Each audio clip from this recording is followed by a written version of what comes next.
बिस्मिल्लाहिर्रहमानिर्रहीम। अस्सलाम वालेकुम। उम्मीद करती हूँ आप सब खैरियत से होंगे। तो आज मैं आपके साथ बहुत ही ज़बरदस्त रेसिपी शेयर करूँगी जो कि बहुत ही आसानी के साथ और बहुत ही जल्दी बन के रेडी हो जाती है। तो वीडियो को फुल वॉच करना है, कोई भी स्टेप स्किप नहीं करना वरना आपको वीडियो समझ नहीं आएगी। तो रेसिपी की तरफ चलते हैं, लेकिन मेरी गुजारिश है कि अगर आप चैनल पर नए हैं तो हमारे चैनल को काइंडली सब्सक्राइब कर दें और वीडियो को लाइक एंड शेयर कर दें। तो रेसिपी स्टार्ट करते हैं। बिस्मिल्लाहिर्रहमानिर्रहीम।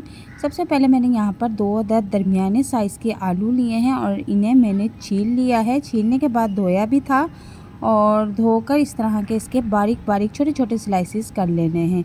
और छोटे छोटे स्लाइसेस करने के बाद मैं इसको जूसर में ऐड कर दूँगी और इसके साथ ही 1 कप पानी भी इसमें ऐड कर दूँगी और जूसर में इसे घुमा दूँगी। बिल्कुल इसका बारीक सा हमने पेस्ट बना लेना है इस तरह से। और उसके बाद इसको किसी खुले बड़े बर्तन में निकाल लूँगी। चम्मच से अच्छी तरह से आलू के पेस्ट को हम मिक्स कर लेंगे ताकि कोई भी बीच में ज़रा गुठली अगर रह जाए आलू की तो हमें पता चल जाए। और यहाँ पर 2 अदद एक एक करके मैं अंडे इसमें ऐड कर दूँगी और साथ ही इसमें मैं कुछ मसाले भी ऐड करूँगी जो मैं आपको साथ साथ बताती जाती हूँ। यहाँ पर 4 से 5 अदद हरी मिर्च मैंने ली थी, उन्हें बारीक कट कर लिया था। और यहाँ पर 2 अदद बड़े साइज़ के मैंने प्याज लिए थे, उन्हें भी बिल्कुल बारीक चॉप किया हुआ है। और यहाँ पर मैंने आधी गड्डी धनिया लिया है, उसे भी बारीक कट करके इसमें ऐड कर देना है। नमक अपने टेस्ट के मुताबिक आपने लेना है। लाल पिसी हुई मिर्च आधी चम्मच लेनी है हमने। 1 से 1.5 चम्मच कुटी हुई मिर्च ऐड करेंगे इसमें और 1 चम्मच ज़ीरा ऐड कर देंगे और 1 चम्मच ही साबुत धनिया इसमें ऐड करेंगे। और इसके बाद इसको बीटर की मदद से अच्छी तरह से हम मिक्स कर लेंगे। मिक्स इसको अच्छी तरह से करना है ताकि मसाला जो है वो पेस्ट में अच्छी तरह से घुल मिल जाए। तो अच्छी तरह से मिक्स हो चुका है। अब मैं इसमें 1 कप जो रेगुलर कप होता है घर में यूज़ अमूमन होता है वो 1 कप भर के घर में जो आटा इस्तेमाल होता है देसी गंदम का वो इसमें हमने ऐड कर देना है। इस तरह बीटर की मदद से अच्छी तरह से इसको मिक्स करना है ताकि आटे की कोई गुठली वगैरह कहीं रह ना जाए। तो आपने तेज़ी के साथ अच्छी तरह से आटा जो है पेस्ट में मिक्स करना है। आप देखें अभी इस तरह का बैटर रेडी हो चुका है। आपने इतना ही इसको पतला रखना है, ज़्यादा आपने इसको गाढ़ा नहीं करना। आप ये देख सकते हैं। तो अब इसके बाद इसको हम 10 मिनट के लिए रेस्ट पे छोड़ देंगे। तो दूसरी तरफ मैंने एक पैन लिया है, उसे ऑयली कर लेते हैं थोड़ा सा। और इसके बाद अब मैं इसमें 1 चम्मच भर के बैटर ऐड कर दूंगी और चम्मच की मदद से अच्छी तरह से इसको फैलाऊंगी। थोड़ा सा बैटर मैं इसके ऊपर और ऐड करूंगी ताकि रोटी हमारी गोल और अच्छी सी बन के रेडी हो। तो अब हम प्लास्टिक के चम्मच की मदद से इसको जो है इसका तमाम लेवल एक जैसा कर लेंगे और बिल्कुल लो फ्लेम पे हमने इसको पकाना है। फुल फ्लेम पे अगर हम पकाएंगे तो ये जल भी सकती है।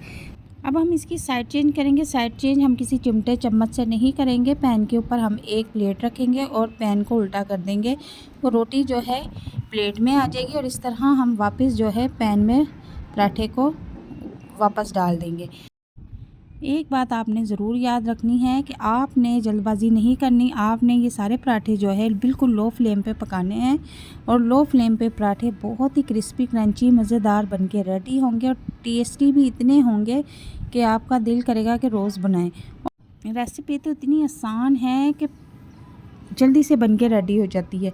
तो अब देखें मैं इसकी साइड चिमटे से चेंज कर दूँगी, चम्मच से भी चेंज कर सकते हैं क्योंकि अब ये पूरा पक चुका है और इस वजह से मैं इसको अब चम्मच चिमटे से भी इसकी साइड चेंज कर सकती हूँ। तो ये देखें बहुत ही प्यारा कलर आया है और खुशबू भी इतनी ज़बरदस्त आ रही है। आप जब इसको घर में बनाएंगे तो आपके पड़ोसी आपको पूछने आ जाएंगे कि आज आप क्या बना रहे हैं।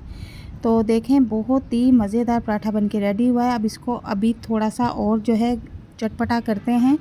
तो थोड़ी सी मैंने हरी चटनी और केचप का यूज़ किया है। हरी चटनी मैंने पहले से ही घर में बना के रखी होती है, स्टोर करके रखी होती है, तो इसका लिंक मैं डिस्क्रिप्शन में आपको दे दूँगी। और यहाँ पर मैंने थोड़ा सा केचप अप्लाई किया है और इसका अब हम रोल बना लेंगे और बच्चों को ये लंच बॉक्स में भी दे सकते हैं। शाम की चाय के साथ भी इसको नोश फरमा सकते हैं और बारिश के मौसम में तो ये बहुत ही ज़बरदस्त स्नैक्स के तौर पे हम इस्तेमाल कर सकते हैं।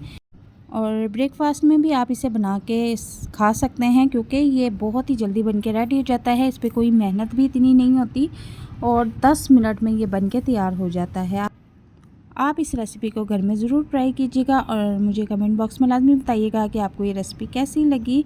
और इस वीडियो को लाइक एंड शेयर ज़रूर कीजिएगा। और जाने से पहले एक बार फिर गुजारिश है कि अगर हमारे चैनल पर नए हैं तो चैनल को सब्सक्राइब कर दें, बेल आइकन को प्रेस कर दें और वीडियो को लाइक एंड शेयर कर दें। और नेक्स्ट वीडियो में कौन सी रेसिपी देखना चाहते हैं कमेंट बॉक्स में मुझे लाजमी बताइएगा। और मिलते हैं नेक्स्ट वीडियो में एक नई और चटपटी मज़ेदार रेसिपी के साथ। तब तक के लिए मैं इजाज़त चाहती हूँ। अल्लाह हाफिज़। दुआ में याद रखिएगा।